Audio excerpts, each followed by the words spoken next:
Friends, நான் உங்கள் நண்பன் குட்டி. இன்றைக்கி திருச்சியில் 350 கிலோ வடி பிரியாணி, அதில் ஒரு வட்டா மட்டும் அவங்க தம் பிரியாணி வேணும்னு சொல்லி கேட்டிருந்தாங்க.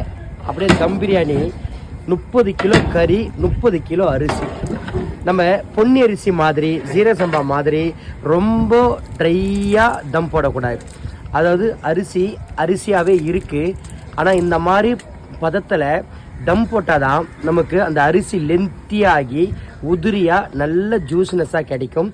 நிறைய பேர் ரைஸை நல்லா ட்ரை பண்ணி தம் போட்டு கடைசியில் அரிசி உடஞ்சிடுச்சு, அரிசி குழஞ்சிடுச்சுன்னு சொல்கிறீங்க. கண்டிப்பாக இந்த மாதிரி ஒரு ஸ்டேஜில் அந்த நீரோட வடி பிரியாணிக்கு சொல்லுவோம் இல்லையா, அந்த மாதிரி தம் போட்டால் தான் பாஸ்மதி நல்லா லென்த்தியாகி உதிரியாகும்.